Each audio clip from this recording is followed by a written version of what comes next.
আমরা মুসলমান বাপ, আমাদেরকে আল্লাহ ইমানের দৌলত দিয়েছেন, আমাদেরকে আল্লাহ কালেমার দৌলত দিয়েছেন, একজন শ্রেষ্ঠ রসুল দিয়েছেন, একটা শ্রেষ্ঠ কিতাব দিয়েছেন, একটা শ্রেষ্ঠ ধর্ম দিয়েছেন, একজন শ্রেষ্ঠ মালিক আমাদের আছে আল্লাহ।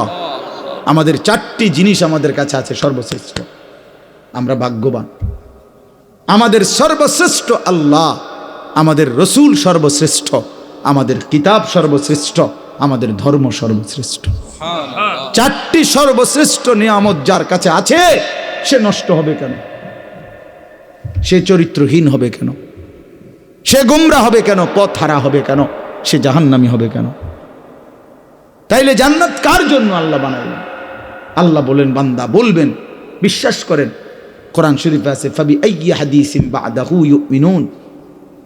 আল্লাহ জিজ্ঞেস করেছে, বান্দা 23টা বছরে আমি 30 পারা কোরআন, আমার সর্বশ্রেষ্ঠ কথাগুলো নাজিল করলাম, এরপরে এর চাইতে দামি আর কোন কথা বললে, এর চাইতে দামি আর কোন কিতাব নাজিল করলে তুমি বান্দা আমার কথা বিশ্বাস করতা?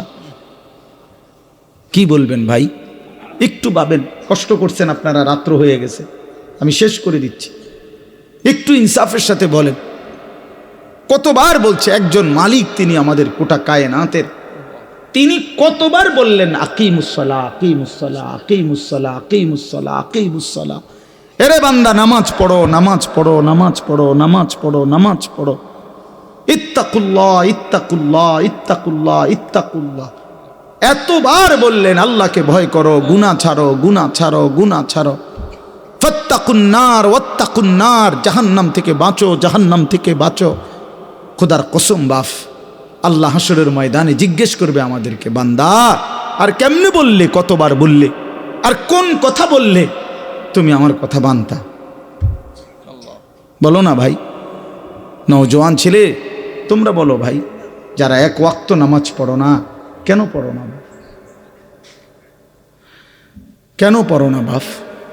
বলো না ভাই, আল্লাহ আর কতবার বললে তুমি শুনতা? ওফ, আল্লাহ জিজ্ঞেস করো। তাফসীরের মধ্যে আছে, ওলামায়ে কেরাম বলে রাসূলুল্লাহ সাল্লাল্লাহু আলাইহি সাল্লামও জিজ্ঞেস করবে হাসরের ময়দান, যে উম্মত জানো তুমি 23টা বছর একটানা দিবা নিশি আমি কাঁদছি, আমি কাঁদছি উম্মত 23 বছর। নবী সাল্লাল্লাহু আলাইহি সাল্লাম জিজ্ঞেস করবে আমাদেরকে, 23টি বছর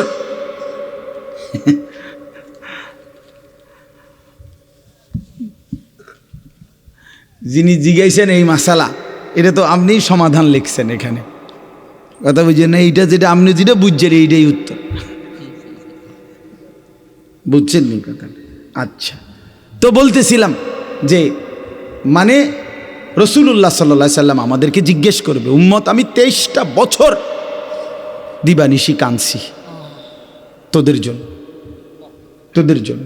আম্মা জান আয়েশা রাদিয়াল্লাহু তাআলা আনহা বলেন, নবীজির স্ত্রী, উনি বলেন, দুনিয়াবাসী খোদার কসম আমি দেখছি এশার নামাজের পরে নবী সাল্লাল্লাহু আলাইহি সাল্লাম আমার হুজরার মধ্যে দাঁড়াইয়া চোখের পানি ফেলতে শুরু করছেন আর উম্মতের জন্য কাঁদতেছিলেন, দোয়া করতেছিলেন। আল্লাহর কসম, আম্মা জান আয়েশা বলে, ফজরের নামাজের আজানের আগ পর্যন্ত এক দাঁড়ানোতে নবী সারাটা রাত কাঁদছে আর দোয়া করছে। সারা রাত, সারা রাত, সারা রাত, সারা রাত কাঁদছে। চোখ লাল হয়ে গেছে, দাড়ি মোবারক ভিজে গেছে, বুকের পশম ভিজে গেছে। ওয়াকাদ তাওয়াররামাত কাদামাহু, আম্মা জান আয়েশা বলে, 2টা পা ফুলে ফুলে গেছে। এত রাত কাঁদলেন। নবীজি বলবেন, উম্মত আমি সারা রাত কাঁদছি, তায়েফের পাথরের আঘাতে আমার পিঠ ছিদ্র করে ফেলছি, ক্ষুধার কষ্টে উম্মত আমি পেটে 2টা পাথর বাঁধছি, উহুদের দান দান শহীদ করা রক্তে বেহুশ হয়ে আমি পড়েছিলাম লম্বা সময়। এত কষ্ট সইলাম, এত কাঁদলাম, এত রক্ত ঝরাইলাম, আর কত কাঁদলে, কত রক্ত ঝরাইলে উম্মত তুমি আমার কথা মনে পড়তো? বলেন, জিজ্ঞেস করবে আমার ভাই। আমি বলে গেলাম, নিজেদেরও ব্যস্ততা একটু বেশি এখন, এই জন্য বারবার আসতে। আমি তো কত আসছি আপনাদের এখানে, আশেপাশে কত মাহফিলে আসছি, ব্যক্তিগত অনেক ব্যস্ততা, কাজে কর্মের অনেক, বয়সের কারণে অনেক আলাদা মাহফিল ছাড়াও অনেক ছোটোখাটো অনেক কাজ করতে হয়, যার কারণে তো কুলাইতে পারি না বারবার আসা। আপনাদেরকে মনে করাই দিলাম। নবীজি জিজ্ঞেস করবে, উম্মত আমি আর কত কাঁদলে, কতবার আমি রক্ত ঝরাইলে আমার কথা মনে পড়তো, কতবার 30 বছর ধরে মিথ্যা বললা, কখনোই হারাম ছাড়লা না, আমার কথা মনে পড়ে নাই?